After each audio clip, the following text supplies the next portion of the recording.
Happy New Year everybody, and welcome to my channel, the Vinyl Voyage. So this is the first video that I've ever uploaded. It's the first one I've ever recorded, so fingers crossed that it goes well and that you all enjoy it. I've wanted to do one for a while, but I've kind of found with time and just not really settling on something that I wanted to kind of talk about, I've never get round to doing it. So with Vinyl Tag 2024, it feels like the perfect opportunity for me to just get straight into it. So without further ado, let's get into the questions. So the first one was, what was your favourite record that you purchased in 2023? So this was actually probably the most difficult one for me to answer. I listened to so much great music last year that I found it quite hard. So in the end though, I settled on this. I listened to this loads last year and I really enjoyed it. John Martyn's One World from 1977 on Island Records. Absolutely fantastic album. I'd listened to John Martyn in the past and he never quite clicked with me. I remember listening to Solid Air as a teenager and I didn't dislike it or anything, but it just didn't click at the time. And then it's funny because then you fast forward 30 years and I give this one listen and I absolutely loved it. I love the kind of reggae dub influence that runs through the album. I know that John Martyn went out to Jamaica prior to recording the album, looking for inspiration, and he kind of met up with Lee Scratch Perry, who co-wrote one of the tracks on the album, Big Muff. That's probably my favourite track on the album, but you know, it's just got a lovely guitar sound. The songs are fantastic. It's just got like a lovely vibe and it's just a really chilled out album. So yeah, something a bit different for me. I've not listened to so much kind of like later 70s kind of dub. I know that this has obviously got a folk influence as well, but yeah, something a bit different for me, and I think that's probably why I enjoyed it so much in 2023. So the best thing about it really is that John Martyn's got a big back catalogue, so I've got lots to get stuck into in 2024, so I'll definitely be looking out for some more John Martyn in 2024. Alrighty, what's next then? The last record that you bought in 2023, and it would be this. I bought it a couple of days before Hogmanay, as we call the 31st of December in Scotland. This is Vertigo's 1970s Annual, and it's a sampler that basically kind of covers Vertigo's roster from 1970. So I love these sampler albums, you know. Back in the day, obviously they didn't have the internet.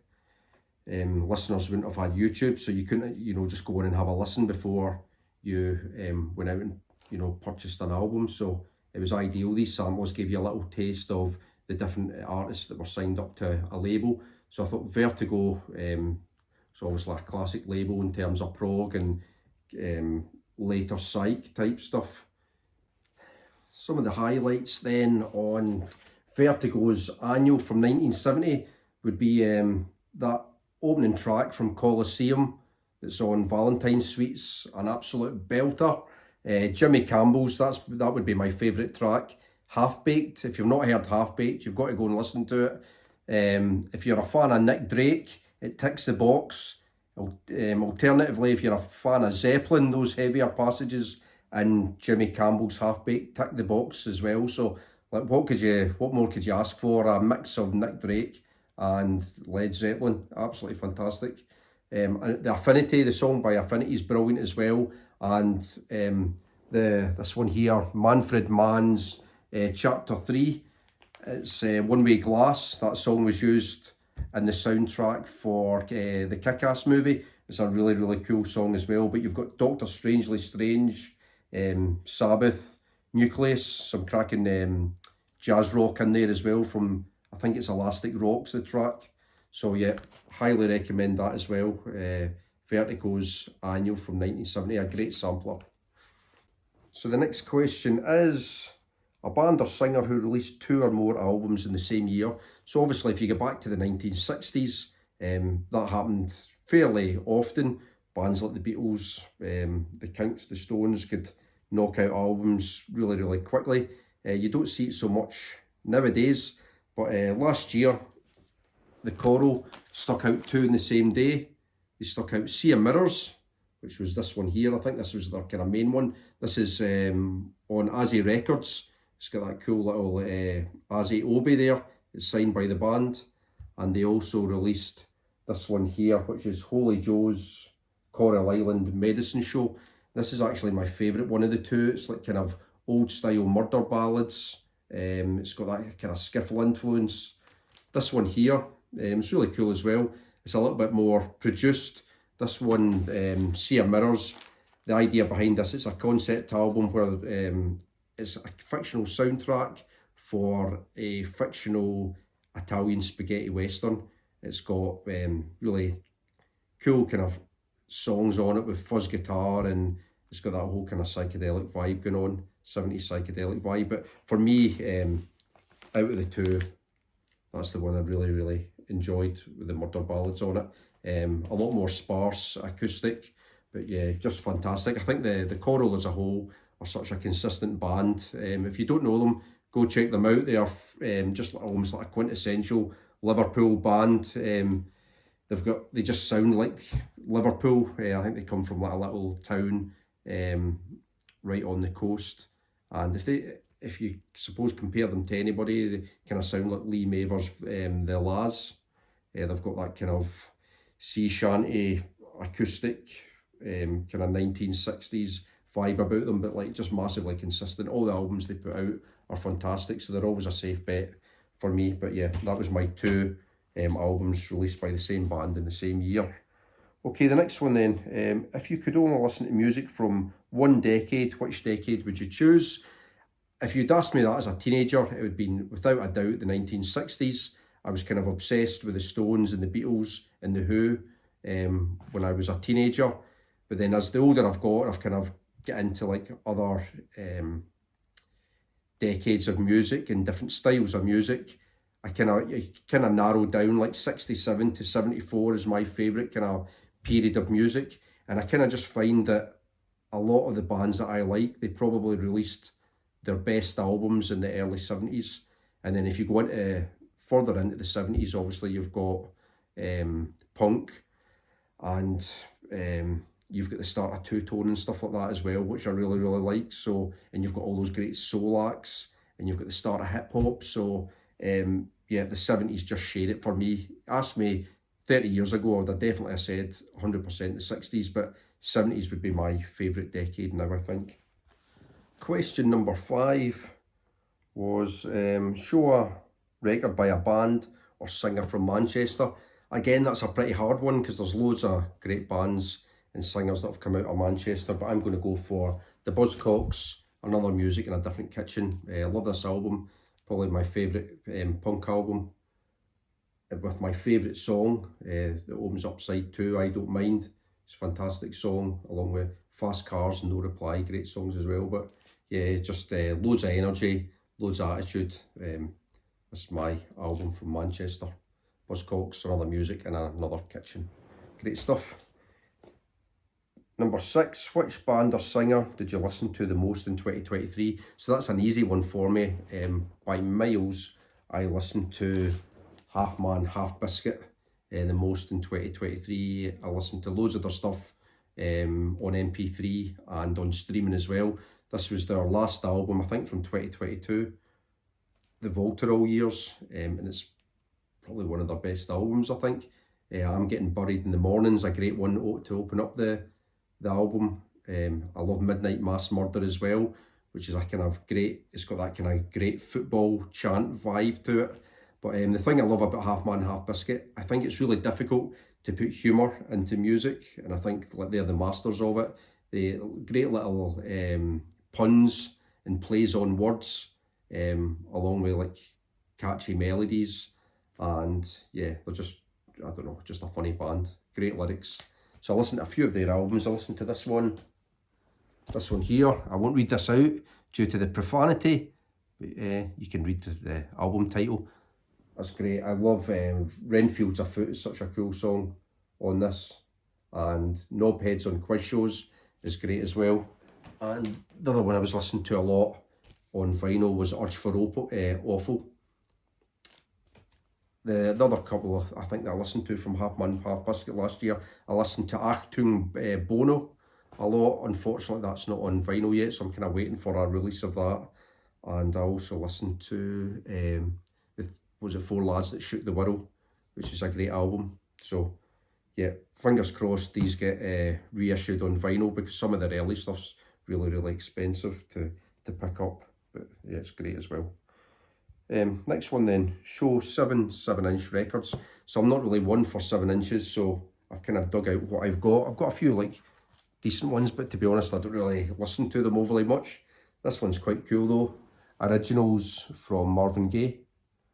So it's got Can I Get a Witness on it, and Hitchhike.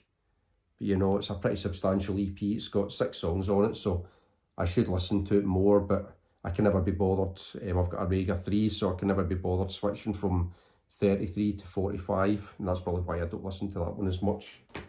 Got the Smiths, William, It Was Really Nothing. It's a cool single. I got this one with Wet Legs album. It's a shame and it's not fun. I've hardly listened to it, but I'd imagine it's pretty good. I should give it a spin. I'll need to have a 7-inch spinning night some night. Got this one here.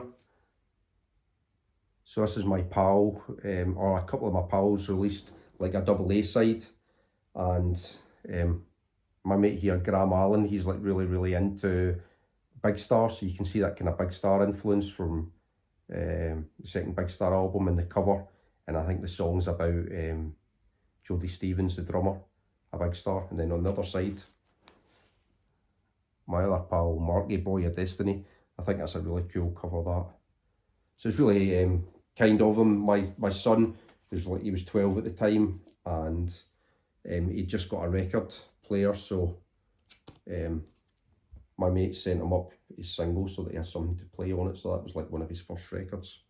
So that was really nice. Got this reissue of Green Onions by Booker T and the MGs. What's this one? The Specials, Too Much Too Young, and Guns of Navarone on the B-side. Again, I don't even think I've ever listened to that. And my favourite one, probably the only 7-inch that I do listen to, the only 45 that I do listen to, is this one, the Lucy Baines Band, a band from Greenock. This is an absolutely stomper of a 7-inch. Both songs are brilliant. Find a Little Love's like Blue Eyed Soul, absolute ripper of a track, and the double A side, Bubblegum Blues, that's like it's like kind of Who influenced number, but yeah, check these out on YouTube. Both songs, Find a Little Love and Bubblegum Blues, are absolute crackers. I kind of spun this one to death, so this is about the only 7-inch that I play, really, to be honest. But yeah, absolutely brilliant.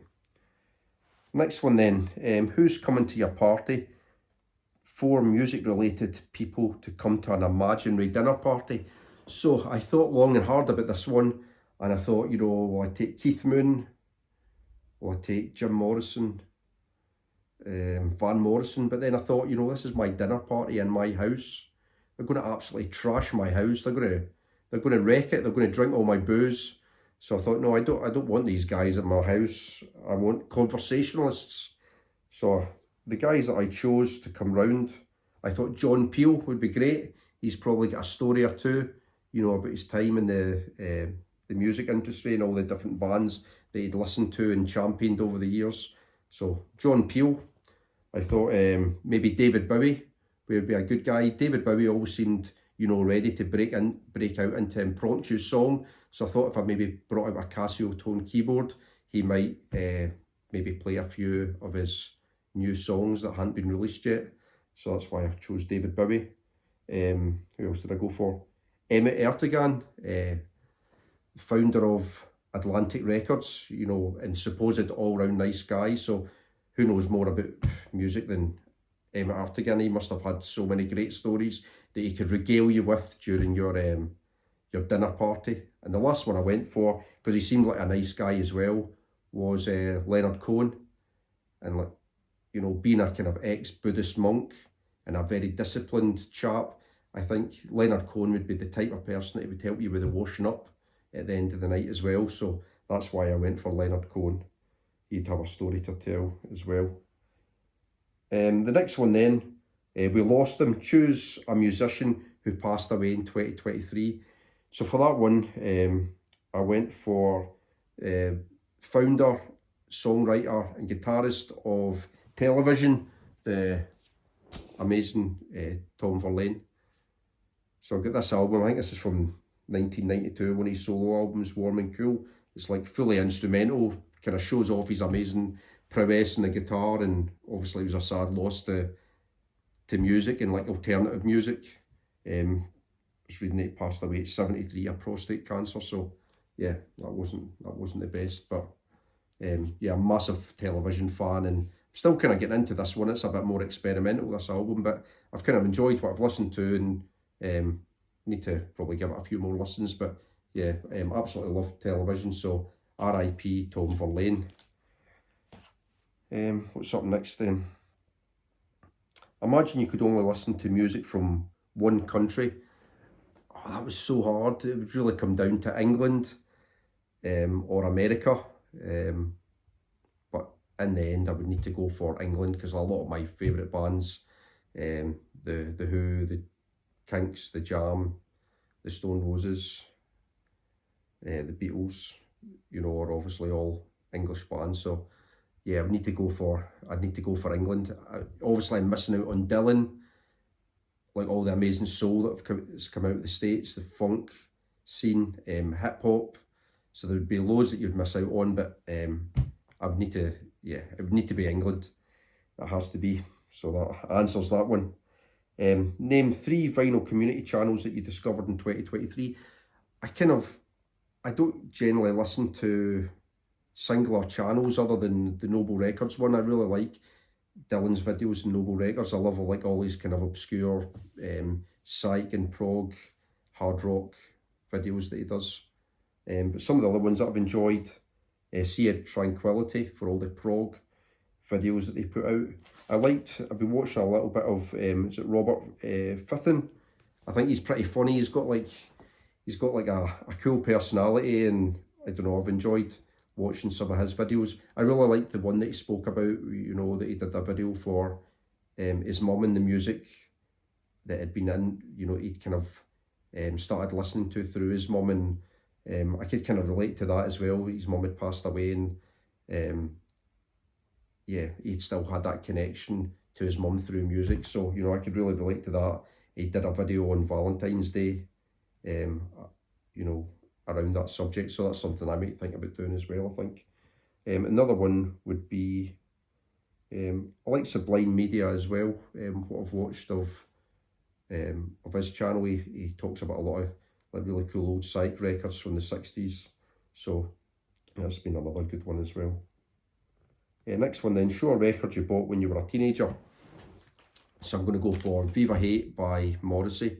I probably picked this up when I was about, I don't know, 13 or 14, something like that. There's so many great songs on it. Suede Head, Alsatian Cousin, obviously Every Day's Like Sunday, Dial a Cliche.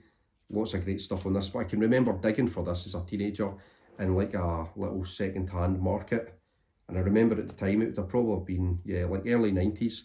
And I remember like having to dig through like loads of Cocteau Twins albums and getting really annoyed because this whole crate was full of like Cocteau Twins albums for £2 and the Pixies for £2, and I already had these albums. And I'm thinking now, like after I sold my collection in the early 90s, what I would do to be able to pick up the Cocteau Twins and the Pixies for £2. But yeah, I got this for a couple of pounds as well. But obviously records are more expensive now and times have changed, but the music's still great, and I still like Morrissey, and I still like this album. So yeah, that would be my album from when I was a teenager. Show a funk or soul record. I'll go for this one, Mothership Connection by Parliament. And I think if you look at the cover of this album, it just pretty much does what it says on the tin. You look at that cover and it's just, some covers don't really relate to the music inside, but this one is just, this just is the album. Some great tracks on it. The first one especially, I love P-Funk, Wants to Get Funked Up. Night of the Thumpasaurus Peoples is just, yeah, just a great funk album. I've not got the best copy. This is a bit rough. The record's okay, but sleeve's a bit rough. But not an easy one to come by in the UK, I don't think. So yeah, this is my funk album that I've really enjoyed, especially last year. Show a record that everyone has and one that nobody has. Okay, so one that everybody has. I think it's like one of the best-selling records of all time. Simon and Garfunkel, Bridge Over Troubled Water. But at the same time, one of the best records of all time. The reason why it sold so many copies is because it's an amazing record. Like, I don't listen to it so much anymore, but you know, it is literally all killer, no filler. I love The Only Living Boy in New York. That could be a modern song. It's just, I don't know, it just sounds so ahead of its time. But El Condor Pasa, such a mellow vibe. The Boxer, So Long Frank Lloyd Wright. Yeah, it's just a great album. So I'd imagine loads of people have got this in their collection. I think I've got 3 or 4 copies of it, like a few old tatty copies. This is like a reissue from, I don't know, a few years ago. It sounds really good. So, and I've got it on CD as well. Yeah, I'd imagine loads of people have this one, but I've not seen many people talk about this one. So this is Mantra, self-titled album. This is their only album from 1970. They were a Canadian band. There's not much about them on the internet, but you know, look at that album cover. It's like an amazing album cover. It's so bold. The title, and then like that amazing picture of the tree as well. I don't know, it just draws you right in. But they actually sound a little bit like Simon and Garfunkel. They've got like a kind of psych folk. They've got a kind of mellow vibe, but there's still that kind of little psych element. There's a few instrumentals on here. Some of the great songs I really like. Stay, Beatrice is really cool. There's the back of it. If anyone knows anything about Mantra, I'd love to hear more about them. Like, I've kind of tried to dig up some information on the internet, and there's not really been that much about them at all. So I'd love to find out a bit more. I don't know much about them at all. And it doesn't really seem to be, when I've checked on Discogs, the guys in the band didn't seem to go on to do anything else. So this seems to be their only output. But yeah, this is my one that probably I've never really heard anyone else talking about. I don't really know anyone else that owns it. So yeah, I absolutely love this album. It's great stuff. Let's see what's next then. She's Great, a record by a female artist bought in 2023. So this is a really good question for me, because as a youngster, I hardly listened to any female artists. I don't know why, they just didn't click with me. And I found that over the last probably 5 years, I just listened to more and more female artists. And this is someone that I discovered last year, Bridget St John. This is Songs for the Gentleman. I'd heard her described as almost like a female Nick Drake, so I'm a massive Nick Drake fan, so this was like a no-brainer to have a listen to this. And I think this is her second album. She does a great cover of Donovan's The Pebble and the Man on here. Songs for the Laird of Connacht Hall Part 2, Early Morning Song. Yeah, it's really good. And again, Bridget St John, I think she's got quite a reasonably sized back catalogue, so I can kind of dig into that as well over the coming year. But I really enjoyed listening to this. Again, a contemporary of John Martin as well, so I think they went in similar circles. This is on John Peel's Dandelion label. But yeah, just like kind of blissed out psych folk, and she's just got a lovely voice. So yeah, check it out if you don't know Bridget St John. Okay. The favourite video that you posted in your channel in 2023. This is my first ever video, so yeah, I've never ever posted a video before, so I didn't post one in 2023. And the favourite one that you watched, so the favourite one that I watched would have been on Dylan Noble's channel, Noble Records, and it was the one on 20 obscure funk anthems, or sorry, 20 obscure funk albums. It was loads of stuff. I'm not like massively clued up on funk. Always been quite into my soul, but a lot of the funk stuff I don't know so well. So yeah, there's lots of really cool stuff for me there to explore. I'd never heard of Skull Snaps before, so I discovered them. They are a great sounding band. Lots of other bits and pieces in that on that video that I've still to delve deeper into. So yeah, I really like that one. 20 obscure funk albums. So I can put the link in my description and you can have a look at it as well. But that's probably something that I'll do in 2024 is delve deeper into some of those. So yeah. Next one then, show a record you describe as a 90s classic. So I'm going to go for this one by Ride. This is Ride's Going Blank Again. A really great album. Twisterella, Leave Them All Behind, Mousetrap. Fantastic album and a hard to get album. When I get back into vinyl, like about 2014, I bought a big job lot of 90s indie, so lots of shoegaze stuff off of this girl who was selling her collection. She didn't really want much for it, and I couldn't believe it when this was part of the collection. But there was only one problem when I got this, and it was, so this should be a gatefold, and you'll see here, this is like a unipack. So unipack for this album doesn't exist. The reason why it's a unipack is I had to doctor it, because when I bought the album offer and all the rest of the shoegaze stuff that I got, she said to me, the records are in perfect condition, there's only one problem.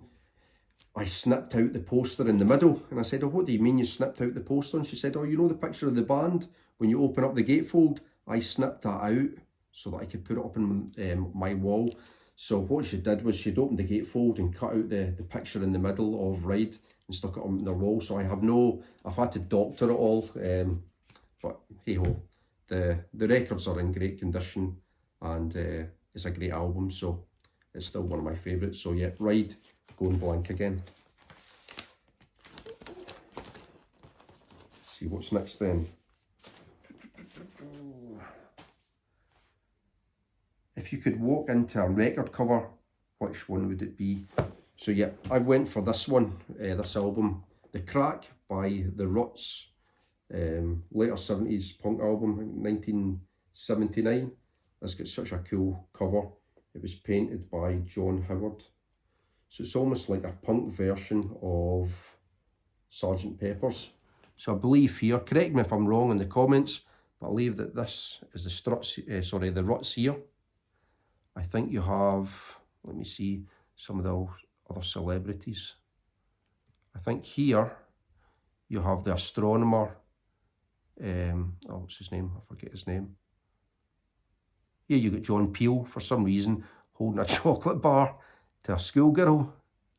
I think round about, where is he? Up here you get Captain Sensible from The Damned. I think Rat Scabies is around there as well. You've got Hendrix. Where's Hendrix? Hendrix is round about the side. There's Hendrix. You've got Peter Cook and Dudley Moore. Where are they? They're round about here. I don't think that's Keith Richards, but it kind of looks a bit like him. And then somewhere else, you've got like a kind of Charlie Watts lookalike as well. But I'm sure there's people who know a lot more about this cover and who all the different personalities are on the cover. So I'd love to hear them in the comments as well. Moore, that's the name of the astronomer. I can't remember Patrick Moore. Yeah, Patrick Moore there. I believe that this, there's a kind of funny story about this painting that John Howard did. I think he went into the Ruts, I think the painting was like hanging up in their management office, and he went in and took it back from them against their knowledge. He just kind of went in and took it, and they were kind of peeved and annoyed by the fact that he'd went and taken it back. And then I think it changed hands a few times, and it's ended up in the hands of Henry Rollins, who was like a massive Ruts fan, and it's hanging up pride of place in his home, I think, in California. So yeah, that's where the painting is now. But yeah, really cool. I think it'd be a cool one to walk in on. Lots of kind of musical glitterati, and it looks like a decently civilised shindig. So yeah, that's the album cover that I would move in on. Show a record that's like a greatest hits. So I could have went for Simon and Garfunkel's Bridge Over Troubled Water, but I'd already shown that. That's like a greatest hits. It's just like amazing song after amazing song, like loads of like absolute standards that everybody who's into rock music knows. But I didn't want to show that again, so I went for this one instead. Moby Grape's self-titled debut from 1967, absolutely classic from San Francisco. Originally released in Colombia, this is like an Edsel Records reissue. But yeah, such an amazing album. Hey Grandma, Mr. Blues, Following You, 805. Hey Grandma, there's a great cover by The Move on their first album of that. Robert Plant was a big champion of Moby Grape. Absolutely loved this album, but as much as this is a great album, it's like, again, just every song's absolutely fantastic on it. It was almost like that was the downfall of the album. If you know the story of Moby Grape, and especially this album, they were completely mismanaged. They were badly marketed. One of the big problems was like 10 of the songs were released as singles all on the same day prior to the album coming out. So, you know, there's 13 tracks in the album, 10 of them were released in single format on the same day. Like, the market was saturated. DJs didn't know what songs to play. The public didn't know which ones to buy, and yeah, they just kind of flopped. So as much as this is a fantastic album, they were kind of like victims of their own success with this album, purely down to mismanagement and the record company not selling them in the right way. So a bit of a shame, but this is like an absolute classic. It's like one of my, probably maybe my favourite Psych album after Forever Changes. Brilliant stuff. So yeah, if you've not listened to it, have a listen to Moby Grape self-titled debut, really good. Show Me, an album that was released in 1974. So initially I was going to go for John Prine's Sweet Revenge. Love that album. Love John Prine. Unfortunately, it wasn't released in 1974, it was released in 1973. I got my years mixed up, so it wouldn't obviously qualify for a 50th anniversary. So instead, I went for Grievous Angel by Graham Parsons, another of the best ever country outlaws. Graham Parsons, fantastic album, ably backed by Emmylou Harris. Her vocals on this, I think, are just sublime. Opening tracks, Return of the Grievous Angel, Hearts on Fire. I think the very best version of Love Hurts is on this. In My Hour of Darkness has Linda Ronstadt on vocals as well. You've got great pedal steel guitar from Al Perkins. It's just loads of great session guys on here, but yeah, this is just an amazing album, and I'm sure they'll do the whole bells and whistles 50th anniversary with all the bonus tracks. I probably won't buy it because I just like the album, but yeah, I'm sure that will get the 50th anniversary treatment. So yeah, that's my last one, Grievous Angel by Graham Parsons. So that's the end of my video. I hope you really enjoyed it. I enjoyed making it, and gave me a chance to dig out lots of albums that I might not have digged out. So yeah, really good fun. I'm looking forward to doing my next one. If you'd like to subscribe and watch another one, then push the subscribe button. Love to hear your comments as well on any albums that you enjoy yourself, or if you want to add anything to any of the things I said about any of the albums, or your own opinions, then I'd love to hear them as well. So yeah, thanks for listening, and good night.